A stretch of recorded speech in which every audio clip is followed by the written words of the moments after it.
Je vous retrouve pour vous parler des lunes noires qui vont être très fortement activées lors de l'éclipse de soleil qui aura lieu le 2 octobre 2024 pour la sortie du portail d'éclipse d'automne.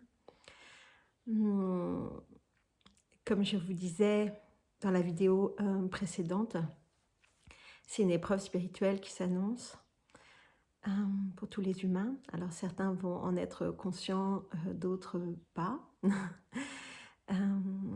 En tout cas, en ce qui me concerne, c'est arrivé à ma conscience depuis quelques mois. Et j'ai beaucoup médité, reçu d'informations dessus. Je suis en train d'écrire un livre sur le sujet, de manière à pouvoir proposer une vision assez claire d'un phénomène qui ne l'est pas encore complètement clarifié. Et pour cause, puisque les lunes noires, elles symbolisent l'endroit de l'inconscient humain, du subconscient. Au niveau astronomique, pour vous en parler un petit peu, elles concernent essentiellement donc, le rapport entre la Terre, la Lune et aussi le Soleil. C'est une hypothèse qui a été émise par un astrologue occultiste au début du XXe siècle, il me semble.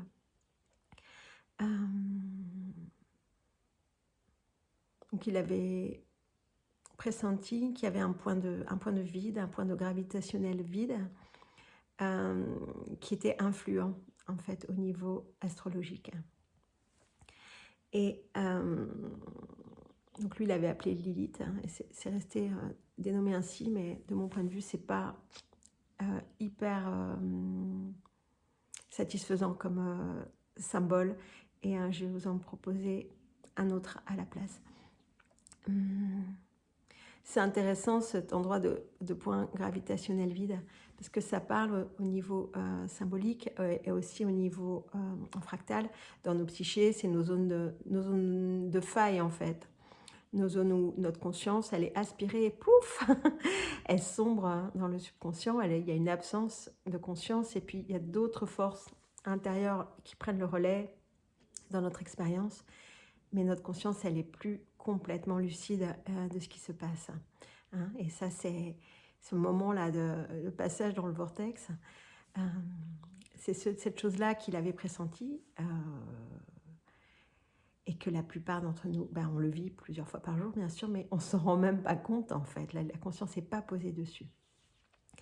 Alors, au niveau astronomique, de quoi ça parle? Vous voyez, il y a la Terre, hein, qui a un gros corps céleste, et puis il y a la Lune qui tourne autour, mais elle ne tourne pas complètement, de manière complètement ronde autour de la Terre. Elle a une ellipse qui est décentrée, et qui fait que ça fait comme un ovale, avec la Lune qui tourne comme ça autour. Et puis, donc, le centre de l'ellipse, ça n'est pas la Terre. A priori, il y a ce qu'on appelle deux centres, ce qui correspond à une ellipse. Alors, ce n'est pas une ellipse tout à fait exacte, hein, la Lune autour de la Terre, notamment parce qu'il y a l'influence d'énormément de corps célestes, dans le Soleil, Jupiter et d'autres. Mais il y a quand même, c'est une quasi-ellipse en fait. Et donc il y a un point comme ça, qui est un deuxième point, qui est aussi un point gravitationnel très fort, mais qui est un point vide. C'est un point d'un rapport de force entre les astres, et c'est un point qui est comme un vortex aspirant, comme une zone de mini-trou noir aussi, en quelque sorte. On retrouve ce phénomène avec Pluton. Pluton, donc, qui est la planète qui est... excusez-moi. Pluton, qui est une planète très lointaine, planétoïde, qui est aux confins du système solaire, hein, et qu'on va aussi retrouver très importante en astrologie. Comme vous le savez, je vous en ai parlé plusieurs fois, et puis vous le savez certainement. Surtout qu'actuellement, il est dans un passage très très fort du Capricorne au Verseau. Donc on est dans ce moment-là global, hein, dans ce qui se passe. Je vous en ai parlé au printemps, je vous invite à re-regarder les vidéos sur les transpersonnels, hein, si vous ne les avez pas déjà vues. Et donc Pluton, il a quelque chose un peu similaire que les lunes noires, donc au niveau astronomique.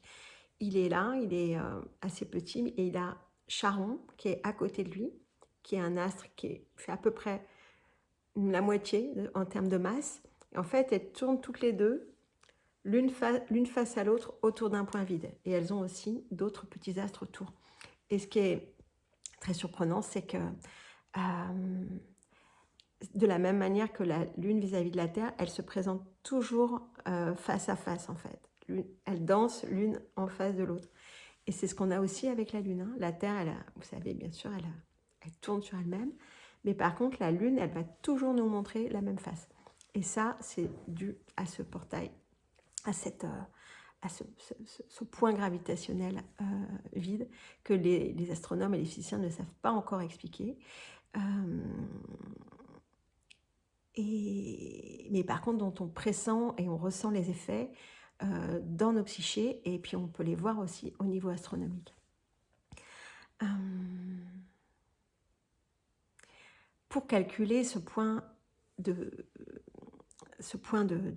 vide, ce point de faille, donc en fait, il n'est pas visible, donc il n'est pas calculable en tant que tel, mais les astrologues et les logiciels d'astrologie se sont basés sur le cycle anomalistique, hein, donc le cycle des apogées et des périgées, avec l'hypothèse que ce point vide, peut le calculer véritablement quand la Lune elle est à l'apogée, donc au plus loin de la Terre. Elle va nous donner la direction de ce point vide. C'est comme ça qu'est calculé les lunes noires dans les thèmes. On prend la direction de l'apogée, puisque un zodiaque, il est fait avec depuis une vision géocentrée, avec la Terre au centre. Hein. Donc depuis la Terre au centre, en regardant la direction de l'apogée lunaire, on a la direction des lunes noires.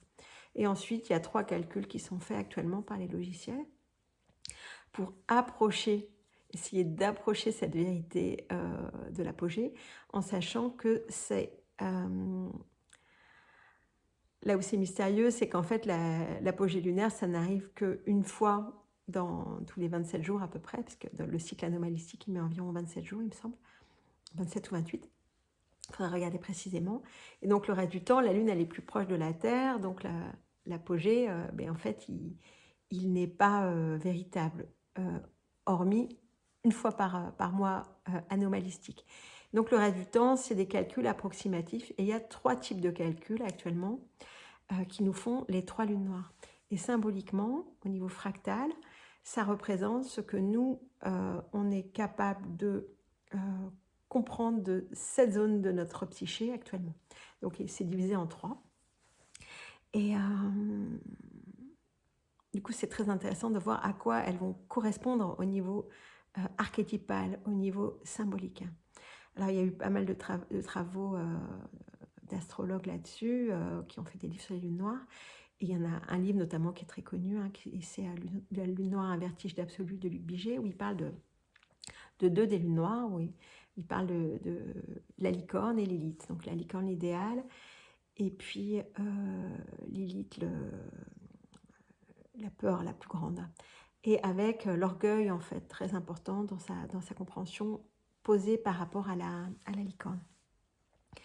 Il ne parle pas vraiment de la 3e, si ce n'est pour dire qu'elle va aider à résoudre l'énigme. Parce qu'il s'agit vraiment de mystère, et il s'agit de mystère de la conscience, en fait.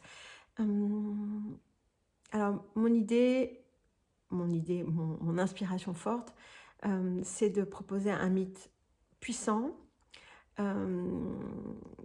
de la mythologie, de la cosmogonie gréco-romaine, pour aider à comprendre ce phénomène des 3 lunes noires, pour que ça soit en phase, en fait, avec le reste des archétypes astrologiques, et puis pour que ça nous donne une articulation plus claire de ce qui se passe dans la psyché, notamment le lien entre ces 3 lunes noires.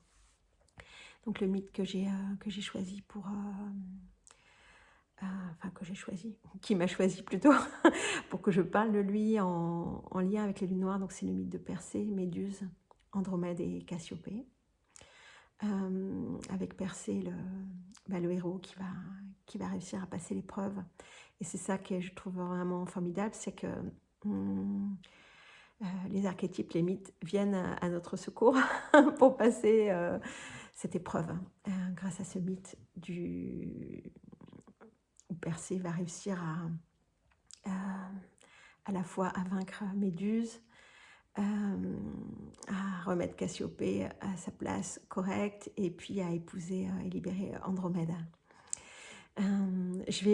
Dans une prochaine vidéo, je vais vous raconter le mythe tel que je le comprends. Et puis, il y aura le livre qui va bientôt sortir, que vous pourrez vous procurer pour avoir tous les détails là-dessus. J'arrête encore pour le moment cette vidéo. Je n'ai pas envie de faire des vidéos trop longues. Et je continue.